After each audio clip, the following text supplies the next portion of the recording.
¿Qué está pasando en Venezuela? ¿Se está desmoronando el régimen? Muchas cosas están pasando. Hay sanciones, se está pidiendo renuncias, otros están destituidos, otros están inclusive fueron detenidos.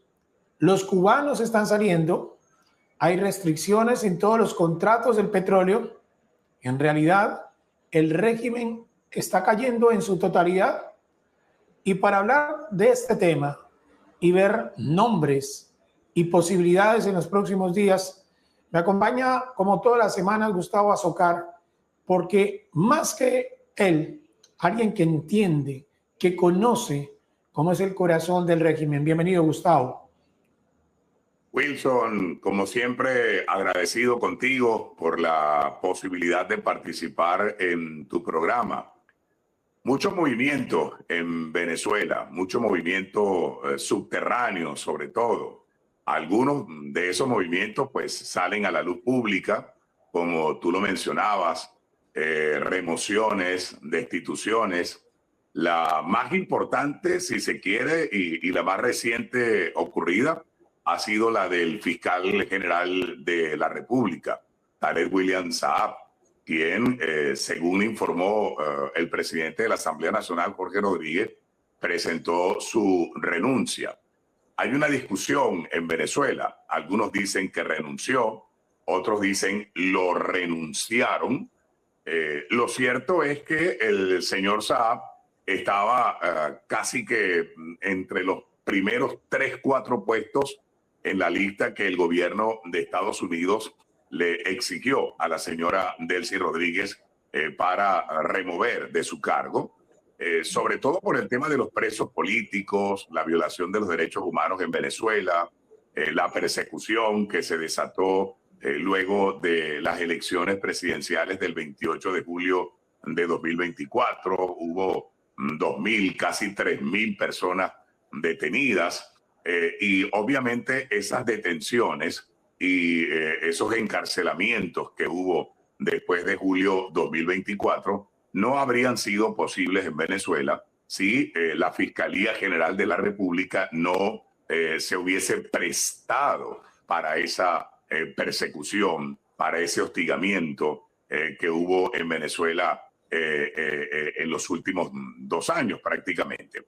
De modo que la remoción del señor Saab de la Fiscalía General de la República era algo que la mayoría de los venezolanos estaban esperando después de los hechos ocurridos el 3 de enero de 2026 con la captura de Nicolás Maduro. Yo diría que ha sido de alguna manera una de las remociones o de las renuncias o de las destituciones más importantes que se han registrado en Venezuela entre enero y febrero de este año 2026. Gustavo, ¿qué se le puede atribuir a Tarek William Saab? ¿Qué tanto daño le hizo a los venezolanos su cargo y sobre todo él? Mira, la Fiscalía General de la República es nada más y nada menos que, o debería ser, es el deber ser, es nada más y nada menos que un ente que debe garantizar el cumplimiento de los derechos procesales de una persona cuando se le detiene. Su derecho procesal, ¿a qué me refiero? El derecho a la defensa, por ejemplo, el debido proceso, la presunción de inocencia, el derecho a ser juzgado en libertad. Esos son principios fundamentales en un Estado de Derecho.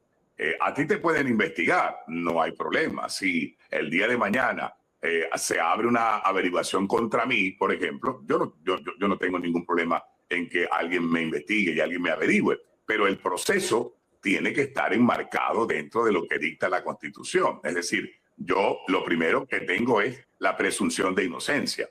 Nadie puede ser culpable, o todo el mundo es inocente, mejor, todo el mundo es inocente hasta tanto se demuestre lo contrario. Hacia eso apunta la presunción de inocencia. El derecho a contar con un abogado privado. Tú tienes derecho a contratar tu abogado. Y eso no ocurrió en Venezuela en los últimos años. A los presos políticos no se les permitía contratar un abogado privado, contar con los servicios de un abogado privado, sino que ellos mismos le asignaban un abogado, ¿me entiendes? El debido proceso, que las cosas se hagan como lo marca la ley, la presentación, la audiencia preliminar, la regularidad en las audiencias para que tú puedas ir demostrando poco a poco que tú tienes la razón. Y algo importantísimo, el derecho a ser juzgado en libertad. Derecho a ser juzgado en libertad. Todo eso se perdió en Venezuela en estos últimos años, al punto de que había más de 2.000 presos políticos que apenas están comenzando a ser liberados en estas últimas semanas. Entonces, allí había una responsabilidad grandísima por parte de la Fiscalía General de la República, que no garantizaba ninguno de esos derechos a las personas que eran señaladas, a las personas que eran acusadas, a las personas que eran procesadas. Todo lo contrario, se prestaban para que se ejecutaran órdenes judiciales sin ningún fundamento. Se llegó a apresar y a capturar personas sin orden judicial, sin apertura de ninguna investigación. La desaparición de personas. En Venezuela hubo personas que eran detenidas y se las llevaban y nadie sabía quién la había detenido. No se sabía si la tenía la policía, si la tenía la guardia, si la tenía el SEBIN, si la tenía la DGCIN. Hubo personas que estuvieron hasta 8 o 10 meses detenidos, completamente desaparecidos, sin que sus familiares supieran dónde estaban. Luego te llevaban a una cárcel y no te permitían llamar a tu familia, no te permitían llamar a un abogado. O sea, hubo una violación sistemática durante estos últimos años a los derechos humanos, al debido proceso y a todo lo que establecen las leyes venezolanas. Y eso, de alguna manera, ¿quién lo facilitó? ¿Quién lo permitió? ¿Quién lo estimuló? Pues evidentemente el fiscal general de la República, que se convirtió en un represor más al servicio del régimen, cuando se supone que debió haber sido un garante de los derechos de los ciudadanos en Venezuela. Gustavo, me gustó mucho cuando comenzamos esta conversación lo que dijiste, los movimientos subterráneos del chavismo, porque acabamos de hablar de la renuncia del fiscal, que ahora se va a la Defensoría, pero también hay destituciones y también hay movimientos silenciosos que más adelante lo vamos a hablar, que prácticamente los están desapareciendo del escenario de la opinión pública. Hablemos de estas destituciones en ministerios, generales, Alex Saab, que está todavía en una prisión, su esposa que salió. Esas destituciones son presión directa de Estados Unidos. Por supuesto que sí. Todo lo que está ocurriendo en Venezuela en estos últimos 2 meses, porque ya casi estamos a 2 meses de la captura de Maduro, estamos a apenas horas, días de que se cumplan los primeros 2 meses de la captura de Maduro y su posterior traslado a Estados Unidos. Han venido ocurriendo cosas que quizás la gente no les da el peso o la importancia que realmente tienen. Fíjate, el caso concreto de Alex Saab, que es un tema que ya hemos abordado en este programa, ¿verdad? Se informó hace ya 2 semanas atrás que Alex Saab había sido detenido. Prácticamente desde hace 2 semanas nadie ha vuelto a ver a Alex Saab. Nadie sabe dónde está Alex Saab. No sabemos si está preso, si está recluido en su casa. No sabemos si fue que le dieron casa por cárcel o si está recluido en algún otro sitio o en algún otro lugar de reclusión que el interinato lo mantiene allí. El caso de Raúl Gorrín, el empresario, el magnate Gorrín, dueño del canal de noticias Globovisión, se anunció que al parecer también había sido detenido. No ha tenido tampoco apariciones públicas, nadie lo ha vuelto a ver, no ha salido ni siquiera en su propio canal de televisión a desmentir o a decir, no, todo lo que se ha dicho sobre mí es mentira, yo estoy aquí, en fin. Luego, la esposa de Alex Saab, que tenía un cargo medianamente importante como viceministra, pues también es destituida y cesada en sus funciones. Entonces, han venido ocurriendo esos movimientos que pudieran ser considerados como pequeños en comparación con otras cosas un poco más grandes, evidentemente, que deberían ocurrir, pero todo eso de alguna manera configura que la señora Rodríguez ha estado haciendo poco a poco algunos movimientos de acuerdo con lo que ella y el gobierno de Estados Unidos delimitaron que se debía hacer. Y en 2 meses que casi va a cumplir la señora Rodríguez al frente del interinato, pues si bien es cierto que no ha habido una movida de mata como la esperábamos y como quizás hubiésemos deseado la mayoría de los venezolanos, no es menos cierto que se han ejecutado algunas acciones. La salida de Saab, la salida de la esposa, la salida del fiscal Tarek William Saab, la salida del defensor del pueblo, que por cierto nadie en Venezuela sabía quién era el defensor del pueblo, porque el defensor del pueblo no existió en estos últimos años en Venezuela. Y obviamente van a seguir ocurriendo algunos movimientos que la señora Rodríguez ha venido ejecutando de manera paulatina, de manera lenta, digamos, gradualmente, para que el impacto de esas decisiones que ella ha venido tomando quizás no genere un terremoto político a lo interno del oficialismo y al interno de lo que es el régimen de Venezuela en este momento. Para decirlo con un símil, Wilson, la señora Rodríguez ha estado caminando en estos 2 meses, ¿verdad? Sobre un cristal muy delgado que ella ha querido pisar con calma, porque sabe ciertamente lo peligroso que es que ese cristal termine reventándose y el piso sobre el que ella viene caminando pues se desmorone. Yo creo que ella ha sido muy táctica en los movimientos que ha dado. Obviamente va a tener que acelerar un poco el ritmo, porque el primer plazo que le dio el gobierno de Estados Unidos fue de 100 días. 100 días significa que ya prácticamente le van a quedar casi que un mes, mes y medio, 6 semanas para que venga la primera gran evaluación por parte del gobierno de Estados Unidos y se determine si ha cumplido con lo acordado o no ha cumplido. Gustavo, en esta transición, pues se está hablando de realizar unas elecciones, aún no se ha definido la fecha. Pero si hay algo que tienen en mente los venezolanos es el Consejo Nacional Electoral, que le hizo mucho daño, especialmente en las últimas elecciones, que no hubo la transparencia que el mundo conoció. Y frente a él estaba Elvis Amoroso, que al principio era muy visible, que andaba con Nicolás Maduro, pero que ahora también está oculto completamente. Inclusive se habla que podría estar detenido. ¿Qué se sabe de él? Y de estar en ese cargo, ¿sería un garante para unas próximas elecciones? ¿O parte de lo que está pidiendo Estados Unidos es también cambiar quien esté al frente del Consejo Nacional Electoral?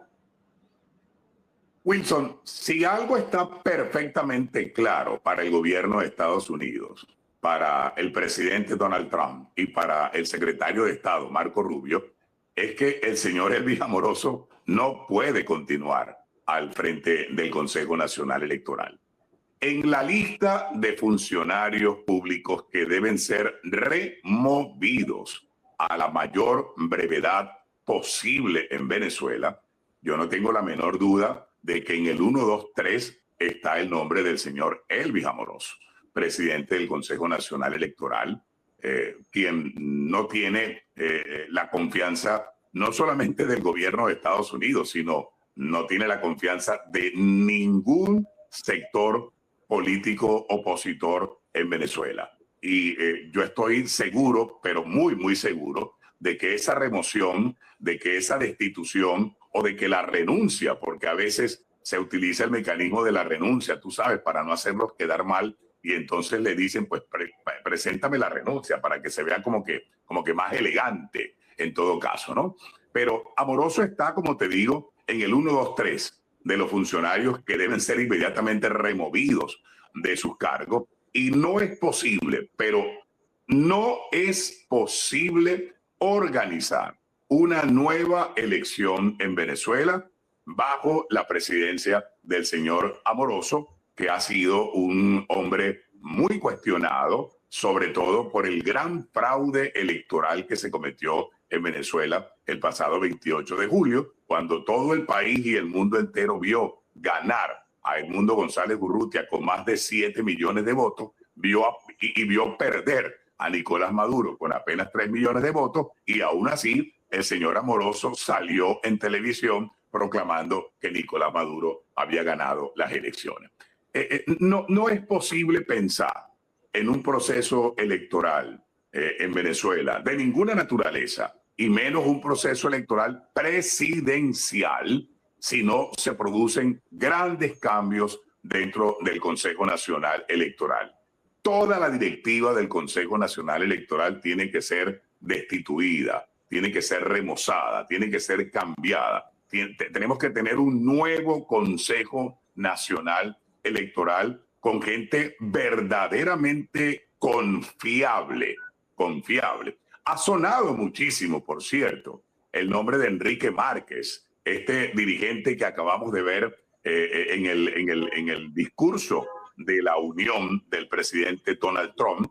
Enrique Márquez fue preso político durante 10 años, fue candidato presidencial en 2024, lo metió preso Nicolás Maduro por las posiciones muy serias que tuvo Enrique Márquez con relación al proceso electoral. Enrique Márquez ya fue vicepresidente del Consejo Nacional Electoral y todo el mundo alabó su gestión como vicepresidente del máximo organismo electoral. Tiene una amplia experiencia en el tema electoral y su nombre ha sonado muchísimo como una persona confiable, creíble, que le daría, por supuesto, prestigio al Consejo Nacional Electoral y que permitiría, obviamente, con un equipo poder organizar un proceso tan complejo como el que tendría que organizarse en Venezuela. Entonces, conclusión, los días del señor Amoroso dentro del Consejo Nacional Electoral están contados. Están contados. Ese cambio tiene que venir, ojalá venga lo más pronto posible y ojalá se inicien los primeros pasos hacia lo que debe ser una elección presidencial y de Asamblea Nacional que Dios quiera pudiéramos tener antes de que termine el año 2026 en Venezuela. Gustavo, a esta purga en curso, ¿qué más le hace falta? Sin contar también que está Diosdado Cabello, Vladimir Padrino, la cantidad de cubanos que estaban en Venezuela. ¿Quién más podría estar en la lista para que esto ya se haga una transición efectiva como lo quiere Estados Unidos? Falta mucho, Wilson, falta mucho, porque es que son demasiadas cosas las que hay por hacer en Venezuela. Pero hemos visto cosas. Ahora que mencionas a los cubanos, desde Venezuela se ha estado reportando que cada semana están saliendo al menos 2 vuelos de Cubana de Aviación con cubanos que están regresando a la isla. Esa fue una de las peticiones del gobierno de Estados Unidos. Estados Unidos le pidió a la señora Rodríguez que todos los cubanos que estaban en Venezuela, sobre todo los que estaban haciendo labores de espionaje, de contrainteligencia y de inteligencia, pues tenían que salir de Venezuela. Y eso se ha ido cumplido, se está cumpliendo. Quizás no lo reseñan mucho los medios, no lo vemos mucho en la prensa, pero la información que nos llega es que ciertamente cada semana salen por lo menos 2 vuelos, cada vuelo con aproximadamente 200, 250 personas, es decir, que cada semana están saliendo en promedio 500 cubanos de Venezuela hacia la isla. Ese es un proceso que allí va, que es lo que yo llamo procesos subterráneos que van allí. Y obviamente faltan muchas cosas por hacer. Hay que atacar, por ejemplo, el tema militar, que es un tema muy complejo, muy delicado. ¿Qué va a pasar con el alto mando militar? ¿Qué va a pasar con Padrino López, que es un hombre que tampoco puede seguir al frente del Ministerio de la Defensa? ¿Quién lo va a sustituir? ¿Cómo se hace para producir esos cambios dentro de la Fuerza Armada sin que esto produzca, tú sabes, un terremoto a lo interno? Allí juega un papel importantísimo la visita que hizo hace poco Francis Donovan, el jefe del Comando Sur, quien acaba de anunciar que va a volver a Venezuela. Tiene una segunda visita a Venezuela en las próximas semanas. Está el tema de los grupos armados, Wilson. Hay muchos grupos armados en Venezuela, no solamente que el Tren de Aragua. Tren de Aragua, Tren del Llano, Tren del Oriente, el Tren de no sé dónde, que son bandas criminales, bandas armadas que causan muchos estragos dentro de Venezuela. Los colectivos, los grupos colectivos paramilitares que fueron creados por Chávez y fueron estimulados por Maduro para defender supuestamente la revolución. ¿Qué va a pasar con esos grupos colectivos? ¿Dónde están las armas que se le entregó a los grupos colectivos? ¿Dónde están los fusiles que se repartió a diestra y siniestra el año pasado, supuestamente para defender a Venezuela de una invasión? Entonces, hay temas muy gruesos que obviamente no se pueden resolver de la noche a la mañana, y hasta que esos temas no se resuelvan y no se definan, pues obviamente la transición no se va a poder completar como uno lo desearía. Entonces, este es un proceso gradual, obviamente, que va a llevar su tiempo, pero hay temas gruesos como esos que te acabo de mencionar que tienen que ser resueltos, y hasta que no sean resueltos, obviamente la transición no va a estar completa. Gustavo, para mí siempre es placentero cada semana hablar contigo. Esta semana no nos habíamos podido contactar tú y yo porque estuvimos en una correría en Córdoba, en Colombia, porque hay cerca de 72.000 familias damnificadas, 113.000 hectáreas que se perdieron por las lluvias. Es una situación crítica, una emergencia dura, y lo que se hizo fue unir a varios empresarios, a influenciadores, a la sociedad civil, para unir esfuerzos y ayudar a todos los damnificados. Por eso no puede contactarme. Estamos el 19 de marzo, vamos a estar en Montería apoyando a nuestra gente en Colombia. Qué gusto, Gustavo. Recuérdame tus redes sociales, porque este contenido que sale en tu barco también sale en colaboración en el canal de YouTube de Gustavo, y también si le quieren escribir a Gustavo para que nos diga sus redes sociales. Gracias, Wilson. Para las personas que nos quieren seguir, nuestro canal en YouTube, el canal aliado de Tu Barco News, me van a encontrar como Gustavo Azócar Televisión. Gustavo Azócar Televisión en YouTube. Los invito a que nos sigan por allí. Estamos posteando contenido también todos los días. En Instagram, Gustavo Azócar Alcalá. En TikTok, Gustavo Azócar Alcalá. Y en la red social X, Gustavo Azócar A. Por allí me encuentran. Y un correo electrónico que siempre le damos a los amigos para que nos escriban: cafeconazócar@gmail.com. cafeconazócar@gmail.com. Ahí estamos a la orden. Wilson, como siempre, agradecido.